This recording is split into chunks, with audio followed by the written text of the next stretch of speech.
You are now listening to Empowered Ears with your host, Coach Candace. Are you struggling with communication in your personal or professional relationships, or even communicating with yourself? Then this is the conversation you don't want to miss. Empowered Ears is the podcast that transforms how you connect with the people who matter most by exploring practical strategies for strengthening relationship communication. Whether you're navigating through conversations with a partner, improving family dynamics, or building deeper friendships, you're in the right place. Empowered Ears focuses on building stronger, healthier relationships, starting with you. Get ready, tune in, speak up, and transform your relationships one conversation at a time. Now, your host, Coach Candace.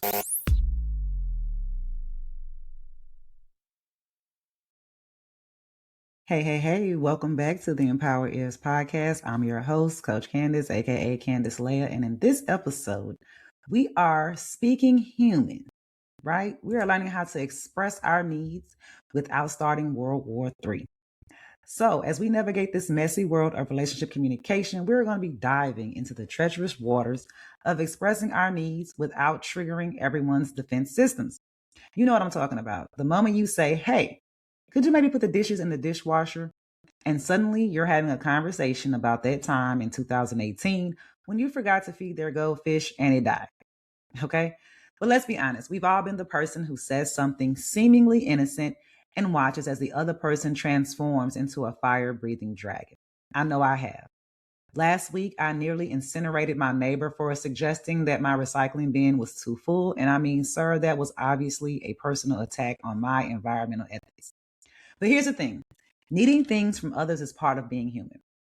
And expressing those needs is how we get them met. So today we're learning how to speak human, how to communicate our needs without accidentally declaring emotional warfare. And I promise to keep it light because nothing says, hey, let's talk about our communication issues, like heavy therapy session tones that make everybody want to jump out of a window. And we don't want that. So first, we got our toxic communication tango. We're going to identify some toxic communication patterns that we kind of all fall into sometimes, right? I call it communication styles most likely to make your partner, friend, coworker, probably consider a witness protection program, all right? So I know in the last episode, we talked about some patterns and these some additional ones. First up, we have the criticism bomb. And this is when instead of addressing a specific behavior, we attack the person's character. You never help around the house versus I noticed those dishes are piling up and I could use some help. The first one translates to you're a human being who's terrible, who likes to live in filth and has no home training. And you must want to live like a raccoon in a dumpster. And the second one, it just asks for what you need. And let's just stop with the I want you to want to help because people just don't. So stop expecting you from others. We have my favorite, mind reading. And, you should just know what's bothering me. Yes, because everyone got their psychic certification along with their driver's license. Newsflash from me to you. People cannot, in fact, read your mind no matter how loudly you think at them. And I'm sure there are people who have similar gifts, and I'm pretty sure thinking at them loudly is probably not how it works. Okay? And let's not forget our defensiveness, our body's natural response to perceived attacks, not actual, but perceived. Someone suggests we might be wrong about something, and suddenly we're lawyers presenting a 12-point defense with exhibits and character witnesses. I didn't leave my socks on the floor, and even if I did, you left the coffee cup in the sink last Tuesday, and I have a hard day, and Mercury is in retrograde, right? The world is ending because of that one statement. Then we have the grand finale. That's stonewalling. And that's completely shutting down. It's the I'm fine. And let me explain something to you. She was, in fact, not fine. Right? We have the compassionate communication revolution. How do we break these patterns? So enter the concept of expressing our needs without making the other person feel like they're on trial for crimes against humanity. So the first thing we want to do is use I statements instead of you accusations. I feel overwhelmed with housework. It hits differently than you're a slob who expects me to be your maid. One opens a conversation and the other opens the door for someone to pack their shit. Let's just be honest. Number 2, be specific about what you need. Not you never support me, but I could really use your support right now by listening to me vent for 10 minutes without trying to solve the problem. Okay. A client of mine tried this with her sister. Instead of her usual rant about how her sister always interrupts her, right? Which typically leads to a reenactment of the Revolutionary War. She said, I noticed that I feel frustrated when I can't finish my thoughts. I'd love it if we could have uninterrupted time to share. And abracadabra, ta-da, a miracle happened. Not really, okay? She didn't get defensive, and there was no dramatic Instagram unfollowing and bringing up everything that happened when they were young. Step 3 is timing. Timing is everything. Bringing up your needs when someone is hungry, tired, in the middle of a work crisis or a life crisis is like teaching a car to swim. Technically, it's possible, but it's likely to result in some bloodshed and maybe some injuries. Okay. Number 4, remember that tone matters. I once asked my roommate to clean up the bathroom in the exact same tone that I'd probably use to sentence someone to death, and shockingly, the response did not go well. Your request can be perfectly reasonable, but if you deliver it like you're auditioning for the villains of Disney, your request can be perfectly reasonable. But if you deliver it like you're auditioning for villains of Disney, good luck. Okay. Then we have the compassionate comedy balance. And here's where the magic happens. I found that sometimes adding a dash of humor while maintaining compassion is kind of like the secret sauce of balance. For example, if you have a friend that's consistently late, instead of saying you're always late and it's disrespectful, try telling them that you value your time together so much that you start to miss them exactly at the time that you all agreed to meet. You could also tell them that you've aged 7 years waiting for them outside of restaurants or wherever you all meet. Any chance y'all could sync y'all watches, right? This humor can help diffuse the tension and showing compassion, eliminates coming off as a time dictator. Now, by no means is this one-sided. We have to be willing to hear the other person's needs too. Communication is a two-way street. It's not a monologue where we list our demands like we're negotiating with hostage takers. When we express our needs, we have to create space for the other person to express theirs. Maybe they have a good reason for not doing the dishes, like they're drowning at work or dealing with anxiety. And maybe they didn't realize how important it was to you, right? And this by no means eliminates those individuals who actually just don't care.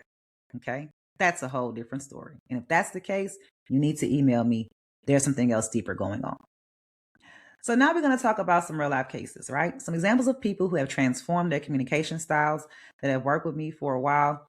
And let's get into how this worked out for them.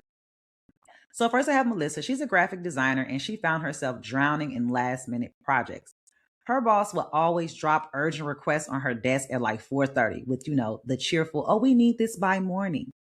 And Melissa's response kind of went like this. On day 1, she'd say sure, while she was internally screaming. Day 2, she stayed late and began to feel resentful. By day 3, she's complaining to her coworkers and anyone that will listen. On day 4, she's snapping at random clients.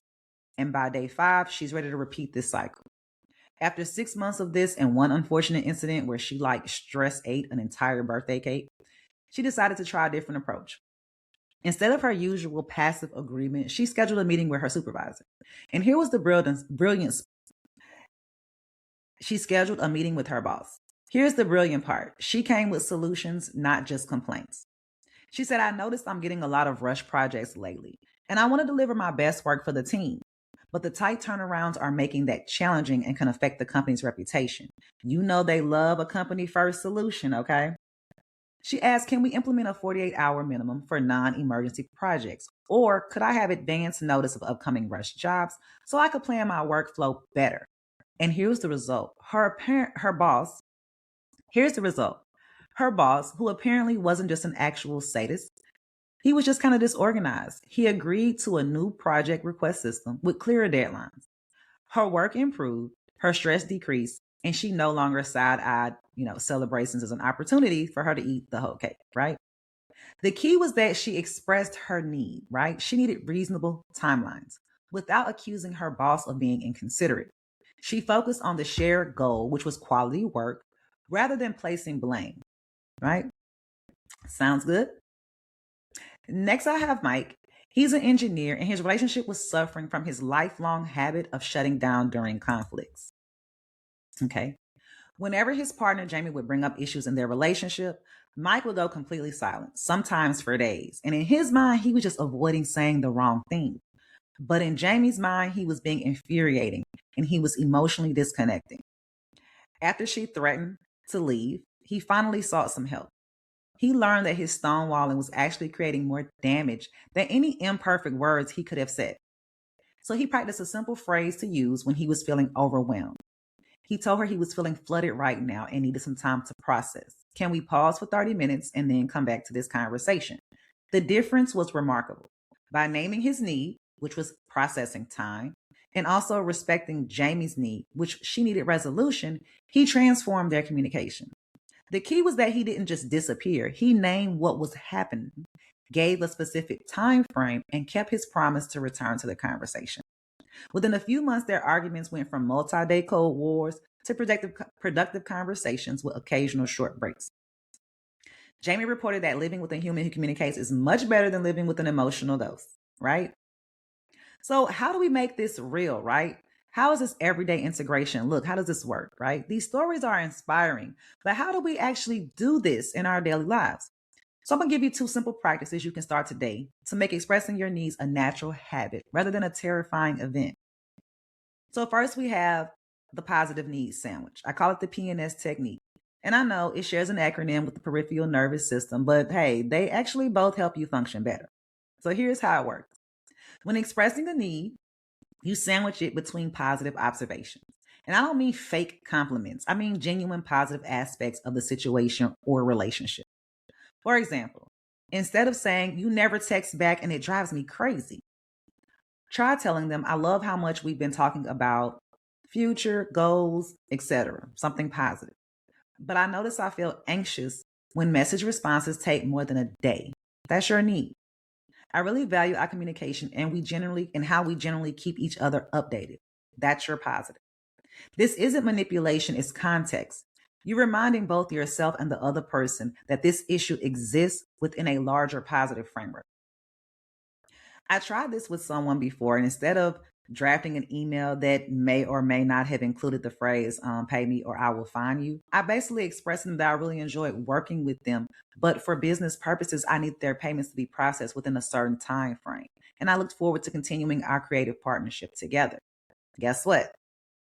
You know it. I got paid and I didn't have to burn any bridges or hire a collections agency, which would have been a whole nightmare, right? Our next practice is the needs check-in. This simple practice has been relationship saving. Once a day, preferably during a calm moment, I want you to ask yourself, what need of mine isn't being met right now? Then before bed or during your commute, plan exactly how you'll express that need constructively. Here's a tip. If they were to say it to you, how could they say it that it wouldn't cause you to become defensive? For example, let's say you're feeling disconnected from your partner. Instead of going with, "Do you even live here anymore? I see the Amazon delivery guy more than you this week." Plan a better approach. Try instead, "I've been missing our quality time lately. Could we plan an electronics-free dinner tomorrow?"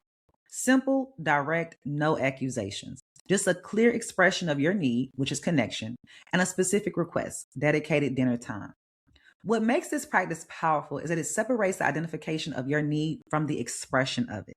That pause gives you time to move from reactivity to responsiveness.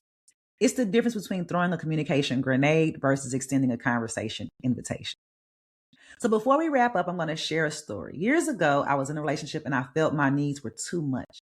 And I began to shrink myself, never asking for anything and building resentment like it was my full-time job because it was. When the relationship ended, I realized that expressing needs isn't selfish. It's necessary and it's self-care. People who care about you want to know what you need plainly. They just don't want to feel attacked in the process.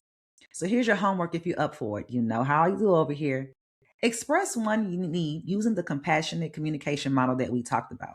Use an I statement, be specific, choose a good time, watch your tone, and maybe add a little humor if appropriate. Try either the positive needs sandwich or the needs check-in approach. See how it changes the response you get. And remember, progress, not perfection. If your first attempt doesn't go perfectly, that doesn't mean that the method failed. It means you're learning. Remember, we're all just humans trying to human together. None of us got a manual for this shit. We're all making it up as we go along, doing our best not to bump into each other's emotional furniture in the dark. And you know how painful that is. Next time, we're going to dive into the power of setting boundaries without building walls. Until then, may your needs be expressed clearly and your conversations be refreshingly defensive-free. Remember that we're all just practicing this language called human. Be patient with yourself and others as we figure it out together. Thanks for tuning in to Empowered Ears with Coach Candace. Please be sure to visit empoweredears.com to grab a copy of one of Coach Candace's books, Empowered Ears and Echoes of Absence. Share your story or questions on social media at the Coach Candace on IG. To book or connect with Coach Candace, visit her website at thecoachcandace.com. Until next time, Coach Candace reminds us that our relationships flourish when we listen with intention and speak from the heart.